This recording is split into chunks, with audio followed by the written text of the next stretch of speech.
እውነቴን ነው የምላችሁ። ሄርሜላ ማለት አብርሽን ደስተኛ ያረገችው እንደዛ ተከፍቶ እንደዛ ሩታ ጋር በተለያዩ ሰዓት ደስታን የሰጠችው ሄርሜላ ነች። ሄርሜላ ልትጠሉ አይገባም። ግን የሩታ ሞለታ ይረሳል።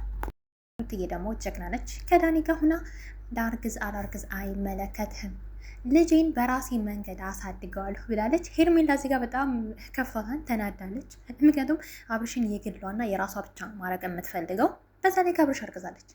እንግዲህ አስቡት፣ ሄርሜላም እርጉዝ ነች፣ ሩታም እርጉዝ ነች። አብርሽ ምን ሊበቃው እንደሚችል እውነት እኔ በጣም ገርሞኛል። ወይኔ የመጨረሻቸውን ለማየት ጓጓ። ሄርሜላ ግን ጉዷ ፈላ እንዴ! አብርሽ እኮ ሩት ማለት የልጁ እናት ነች።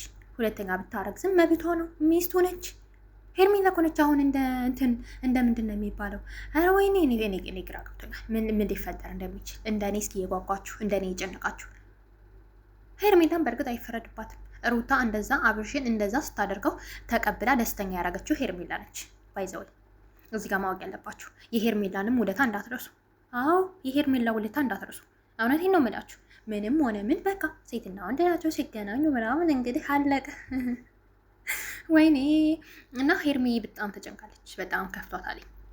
እስኪ እናንተ የሚሰማችሁና በዚህ ጉዳይ ምን ትላላችሁ? አሳውቁኝ። እወዳችኋለሁ። በቀጣይ በሰፊው ይዤላችሁ እስከምመጣ መልካም ጊዜ ሆንላችሁ። አበረታቱኝ፣ ከጎኔ ሁኑ። መልካም ባይ ባይ።